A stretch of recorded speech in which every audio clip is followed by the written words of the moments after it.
Hey, you guys, we're here with Dr. Katie Cooper. She's a psychologist, and she wrote this fantastic book about plant therapy. They have filled my house with incredible, rare, weird, and also common plants. Like, how do I keep this beautiful fern alive? She's going to teach us about that and also about breathing, sleeping. So it's a company called Bloombox Club here in London, and it was founded also with not SpaceX, PlantX, those guys. So then we're going to talk about plants because, first of all, I don't think it's like crazy Marie Antoinette nonsense, and I think we can all, like, I've been Zooming a lot in my, meetings, in my personal fellowship with other people, and seeing a lot of you in, like, stuck in your house and stuck in boxes without plants.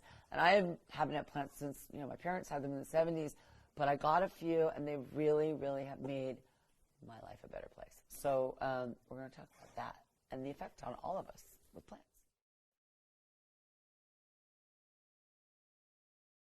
I think primarily, and an easy one for everyone to grasp, because there's loads of science around it, is how they can improve the quality of the air that we breathe. Sure. So obviously plants through photosynthesis, taking carbon dioxide and with the help of water and light, kind of turn it into fuel for themselves, but in that process they also give off oxygen. And when we're living inside, because we're mainly indoor dwelling creatures, so, doors are shut, radiators are on, it's great to have kind of fresh oxygen as much as possible. So even just influencing your little microclimate like that. Yeah, I mean, like when I do Zooms, like I'm in a particular fellowship, and a lot of times, like there was one I did, and it was based in Missouri. It's 4:30 a.m. in America, kind of peak pandemic. Like truckers are in there. But there's just a lot of people living in apartments. And, I'm fortunate enough that I don't have to, but, a lot of people that, like, follow me, whatever, they live in apartments. And so, and all my friends in New York, my kid, they live in these apartments because in New York it used to be pre-pandemic. Everyone went out all the time, 24/7. Right, so you didn't really care where you lived.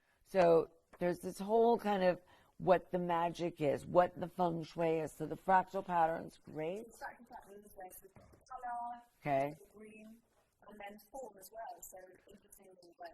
Well, of course, because form is the beauty of it, right? And then things with broader leaves and shorter trunks, we tend to form more positively. Something like you've been drawn to the canopy. Of course. Overarching foliage. Yes. And the kind of. And, like, just philodendrons, because they're just nice. You've got a beautiful green imperial philodendron. Yeah, I'm nice to it. I think that's why it's beautiful and green. I actually am nice to my philodendron. So what's this guy, like, right here? That is... Paradise. Is it? Yeah. Oh, wow. I've got one of those at home. I love those. That's a really nice one. That, really lush green. And for someone with low self-esteem, lots of the time, not always, nurturing a plant can be seen as an important personal success. Given that self-esteem is inseparable from emotional well-being, with poor self-appraisal impacting the way people look after themselves, their relationships and the world around them, increasing self-confidence is vital. At our low points, when our natural defenses office pushes to shut down, hide away, plants can offer a non-threatening way back into the big wide world. I love that, and I agree with it. Whether you think you have low self-esteem or not, surrounding yourself with non-judgmental, don't judge me. You're judging me. No, don't tell me I don't look fat in this. You don't know. I'm a pro. Remember how your parents were keen for you to get in with a good crowd when you were younger. Yes, my mother was, and I would give them clothes, and then they'd leave. Well, plants are like an eternal good crowd. That's nice. By building your relationship with them, you're providing yourself with a natural resource, a place of refuge and retreat from which you can draw strength and validation during the trickier times in your life. It's amazing. So bad breakup, we're all traumatized by the plague.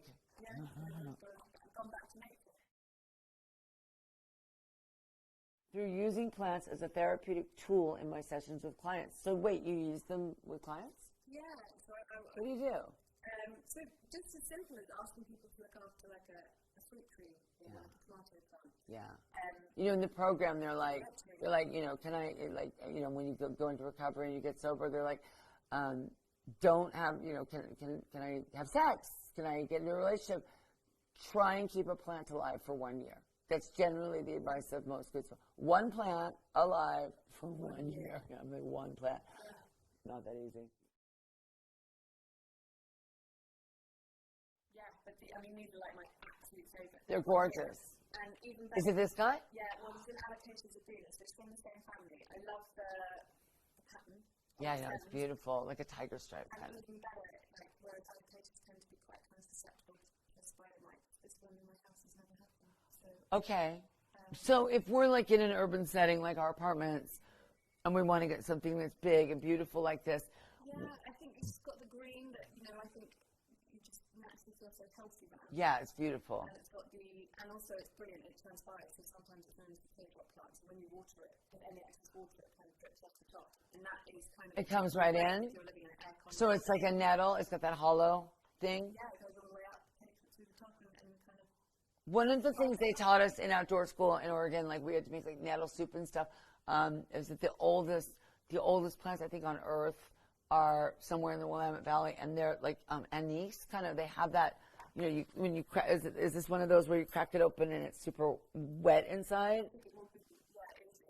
Okay, I hated outdoor school, but yes, yes, I know. I'm coming back. So, okay, here's an orchid that's a vanilla orchid. I mean, I know what a vanilla orchid looks like as a flower. Wow. Right. I imagine so. Wow, cool. I didn't know that was a house plant. Amazing. Almost at the end. So I think one of the things you also think about green box is how typically people buy a plant for to fit the plant, and how much light do I get in this room?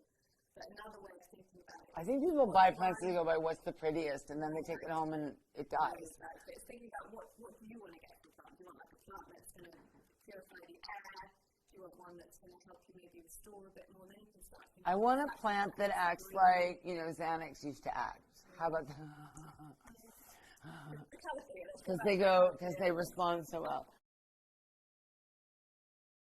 So boost, what does that mean? What does boost mean? So boost is talking about once you start to engage with plants and actually take care of them, that's really where you see the value in sort of in yourself and internalizing that kind of nurturing quality, and how basically you can teach yourself to be kind to yourself through looking after plants. Sure, going outside of yourself, of course, right? And then kind of as a knock-on from that, you start to have a bit more respect for nature and the world around you. It's a very natural way of sort of starting to be a guardian of yourself and the natural world